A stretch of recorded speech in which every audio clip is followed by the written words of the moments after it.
Alors je suis un jeune ardéchois, originaire pourtant de Montélimar, né à Montélimar et passionné d'art littéraire puis d'art en général, qui adore l'écriture depuis son plus jeune âge.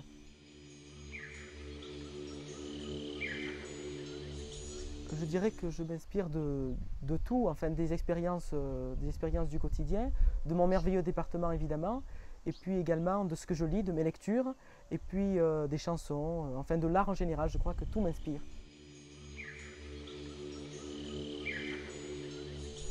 Je crois que je décrirais mon style un peu obscur parce qu'il est un peu l'inverse de ma personnalité. C'est le plus et le moins. J'ai tendance à être inspiré par des choses plus presque macabres ou du moins très sombres.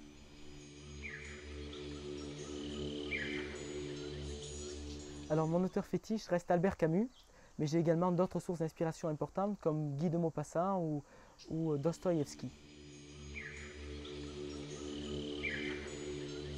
Oui, L'étranger. Je crois que sa lecture m'a changé et a permis à mon style d'évoluer également avec lui.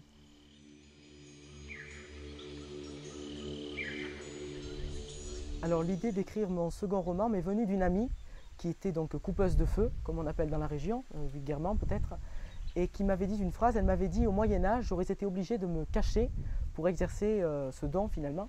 Et alors cette phrase a suscité en moi un petit peu comme une cigarette qu'on jette sur le bord de la route. Alors je n'incite pas du tout cet acte-là, au contraire, mais je dis ça pourrait créer un incendie. Je pense que l'inspiration c'est un peu ça, c'est une étincelle. Et dans mon esprit elle a pris feu cette étincelle et donc j'ai eu besoin d'écrire un roman sur ça.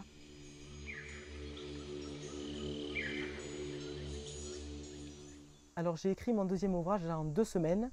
J'ai besoin de coucher très vite les idées sur le papier. Et puis j'ai mis à peu près 2 ans et demi pour la correction et les relectures de celui-ci.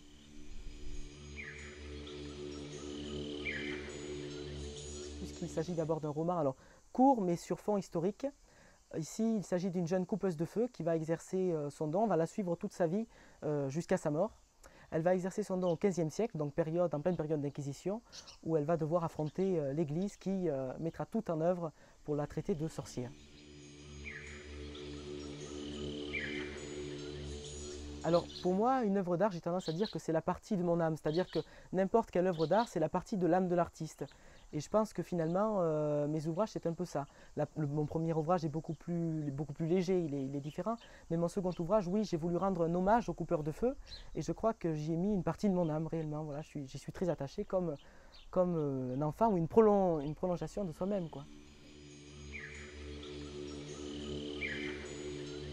Alors ma maison d'édition est une maison d'édition alternative, donc elle est basée sur Paris et elle permet donc la découverte de nouveaux auteurs, quoi. Elle favorise cela parce qu'aujourd'hui on est plutôt dans des maisons d'édition qui sont plutôt fermées et où on reste sur des personnes connues ou alors ayant certains moyens. Voilà.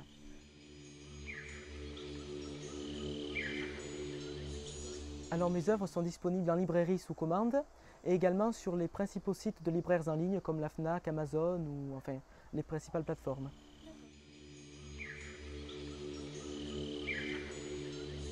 Une suggestion de livre, oui, je pense que j'inciterai les lecteurs, ou du moins ceux qui sont peut-être un peu passionnés par le fantastique, à lire le Bernard Werber. Alors je ne sais pas si j'écorche son nom, je suis désolé dans ce cas-là.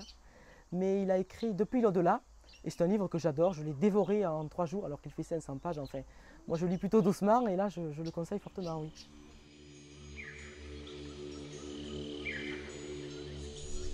Alors je ne sais pas vraiment où je me vois, j'ai pas tendance à prédire l'avenir, je pense que c'est pas forcément porteur de chance, mais j'aimerais en tout cas continuer d'étudier les lettres, peut-être dans une fac de lettres, en tout cas je l'espère.